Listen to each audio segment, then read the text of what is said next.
One of the scribes came and asked him, "Which commandment is the first of all?" Jesus answered, "The first is, Hear, O Israel, the Lord our God, the Lord is one. You shall love the Lord your God with all your heart and with all your soul and with all your mind and with all your strength. The second is this, you shall love your neighbor as yourself. There is no other commandment greater than these."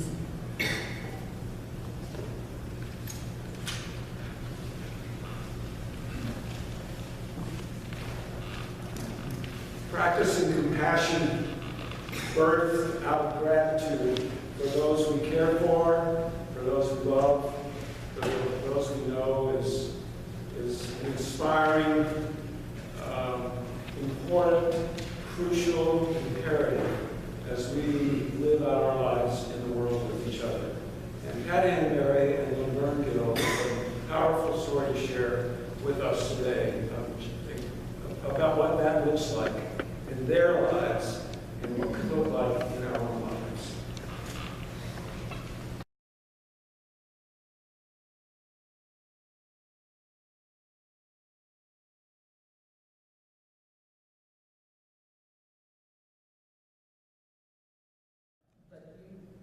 Okay, let's start. All right. You start. Why don't you start? That's what she started. Oh God, we come here today just to witness to what you have done in the world and to let you know that you have given lessons that we have taken and we have used them to your glory. This particular day, you worked through us to let others know that you are still a living God and that you're still speaking and you're still doing miracles. And now, let our words witness to your presence in the world. Amen. What we're here to talk to you about is not civil rights. It's my kidney. And it now belongs to me. It didn't belong to Pat. And even though we did not know each other long, I guess almost 4 years. But just during the summer, really? Yeah, just during the summer. And at the instigation of her husband, I need to tell that. I can't tell that. But her husband and I are colleagues in the United Church of Christ. And when I told him that I needed a kidney, he volunteered Pat.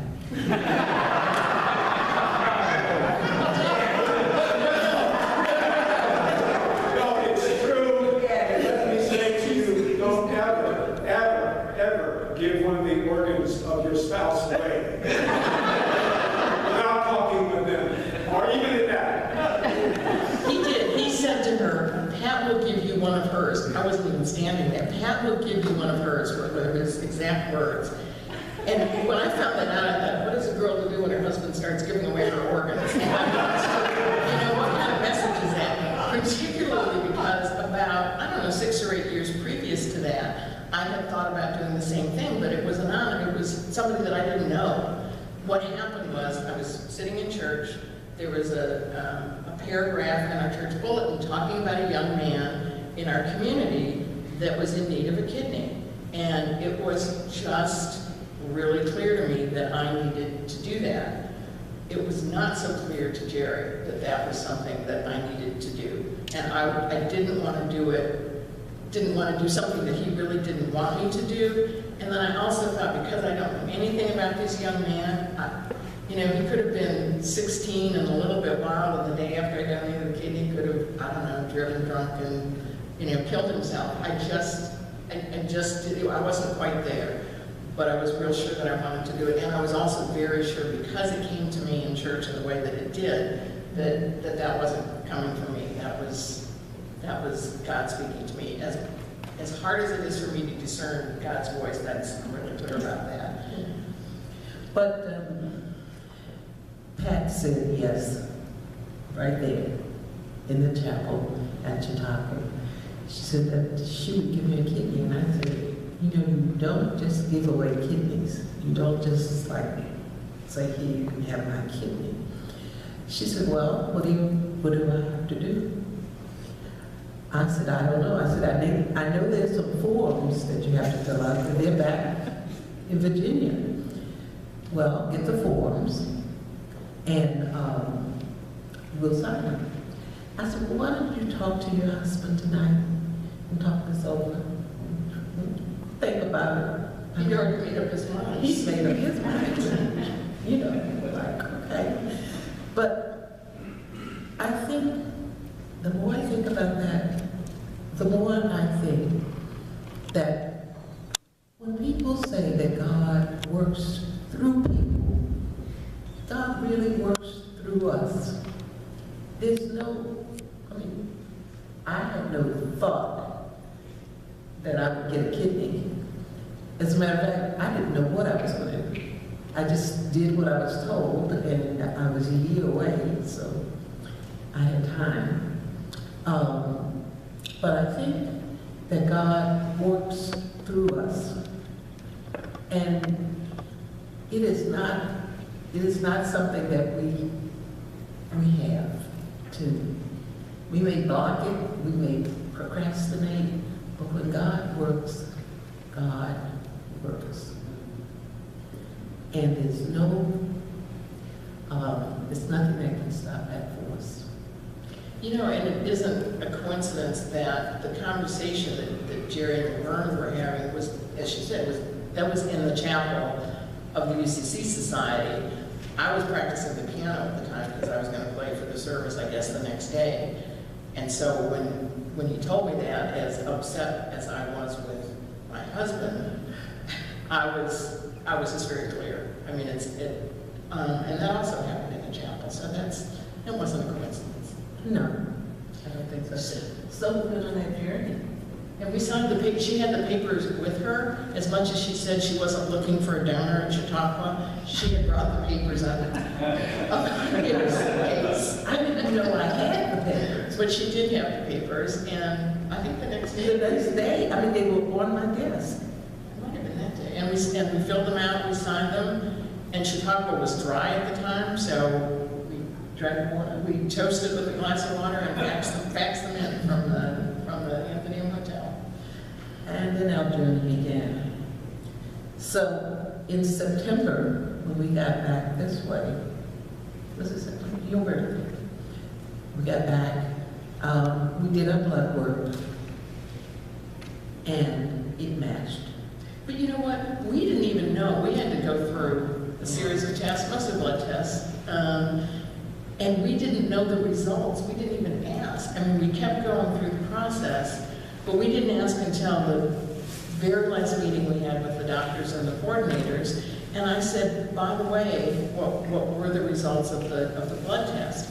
And they said, I knew that I was O negative, which is a universal donor, so it almost didn't matter what Laverne was. But Laverne was,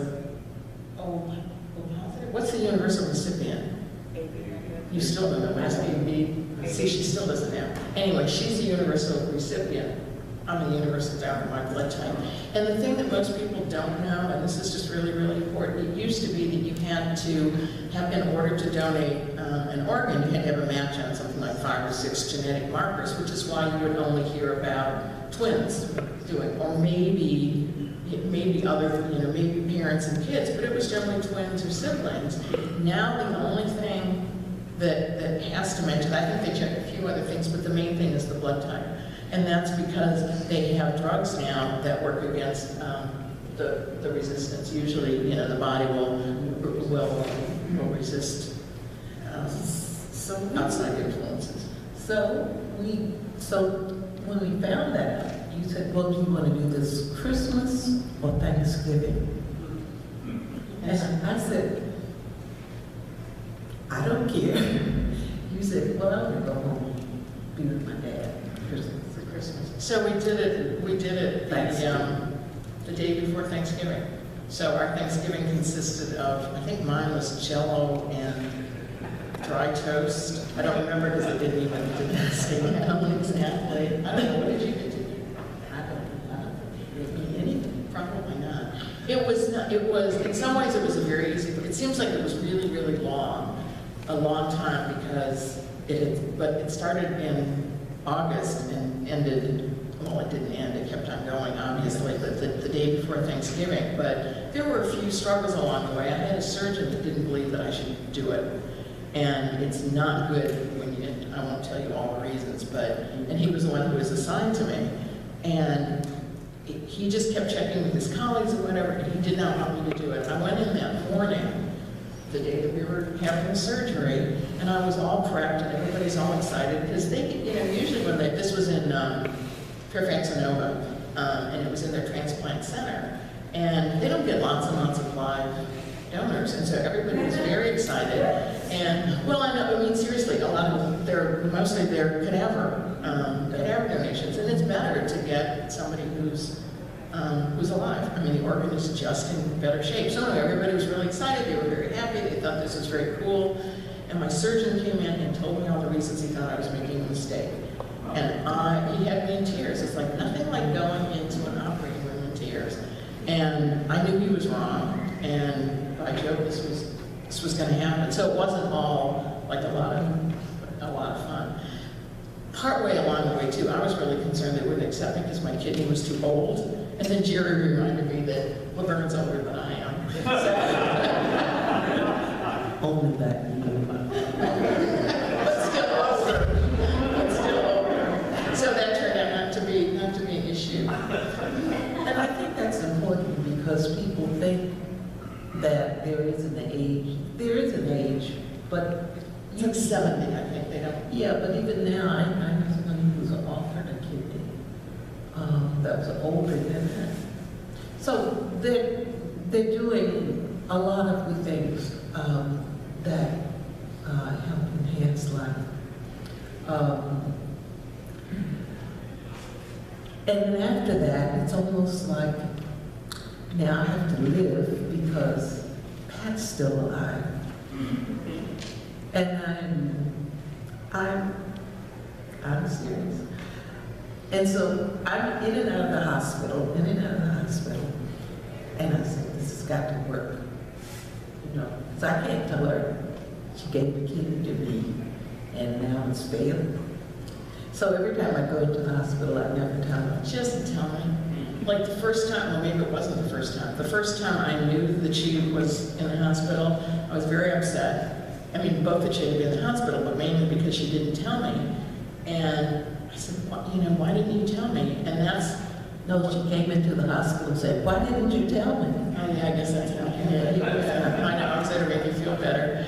And that's when she sort of came to this idea that she didn't want me to know that maybe it wasn't going to work forever or that she was sick because of it. And I had to guarantee her that I gave her a kidney for however much more life that was going to mean for her. And if it was a year, it was a year. If it was 6 months, it was 6 months. And that she didn't owe me anything. And that was just important for her to know. But it's been 6 years. And 5 years is what do they say about 5 years? They say you might make it to 5. Well, 5 is the time when they say things are going to go well. Yeah. And so I have to say,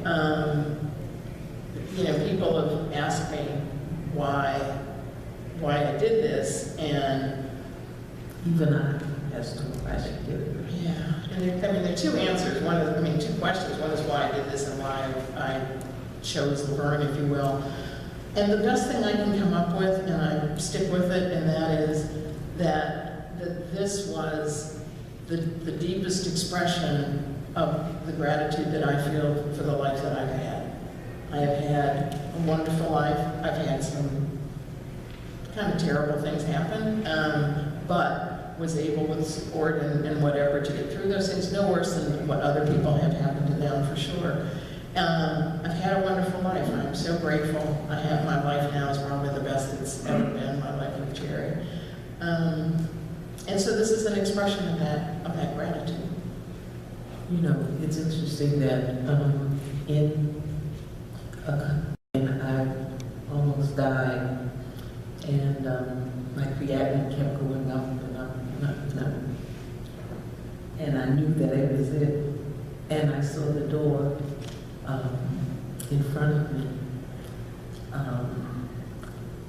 And I was okay with that because I thought that God had given me this extra time. And it's okay. And I didn't know what was going to happen on the other side of that door that next day or time or whatever it was. But I was okay. And they would keep coming in and checking my blood and checking my blood. I said, how high is it? And it had gone up a notch, a notch, a notch. I said, how high can it go? And the doctor didn't answer. But the next day, my doctor, my nephrologist came in, immediately got to work on me and brought me back. But death is a different thing for me now. And this gratitude for the time I've had extended to me has been very, very meaningful. And life means something different. And God means something different. And so, thank you for allowing us to go on this journey. Thank you. And we have two wonderful husbands. We can never go without saying that. These two men have become good friends and better husbands. We're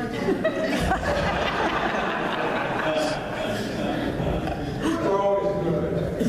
They're always good. We now know it. And now you can see the answer to the second question, which is why Laverne. And you can see right now why Laverne. She was such a wonderful person, and I knew that she had so much more to give and so much more life to live. And I thought, boy, if I can be a part of that, I want to be.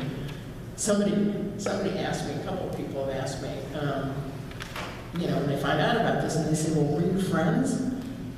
And I said, well, we are now. I mean, this has done tremendous things to cement our friendship. Yeah. I think you should notice that they've never used the word compassion. And one of the things that I think that I'm passionate about is learning how to be compassionate, learning how to give of yourself as much as they have to each other without thinking about it. Mention that lesson, without thinking about it. And that's why I knew that this came out of the gratitude for their lives that they had so powerfully said.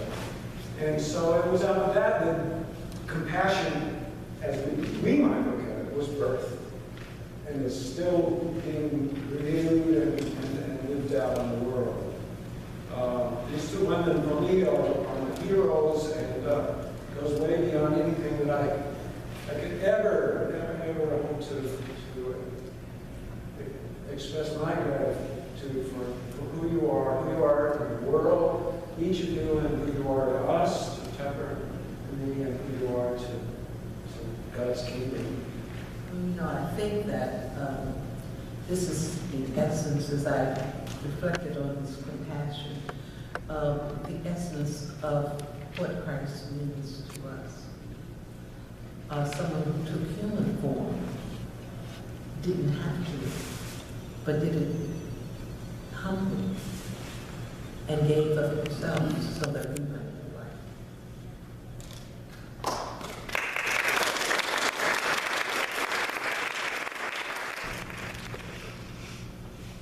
I feel the Spirit leading me to let's just offer a prayer. I know that you have concerns in your hearts and joys too, but we've heard this wonderful, joyful story, and so let us just be in prayer for a moment. And I would invite us to be in quiet prayer for a little bit of this time, and be grateful for your life. Be grateful for these two women and their story. Find somewhere new that gratitude that wells up and touches you and moves you and leads you to be a compassionate soul in the world.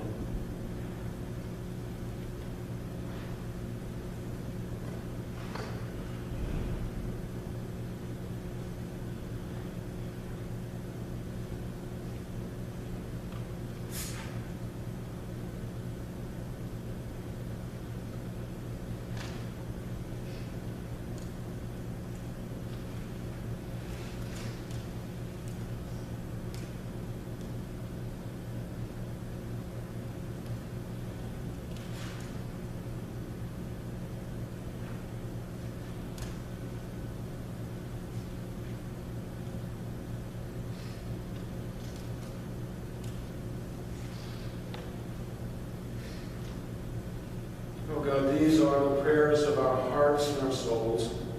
Prayers of gratitude, way, way, way deep inside of us. Prayers for hope, for the kind of love, the kind of gratitude lived out in Laverne and Pat's lives. Thank you, oh God, for them and their story, and for your story, and for your place in their lives and their lives in you.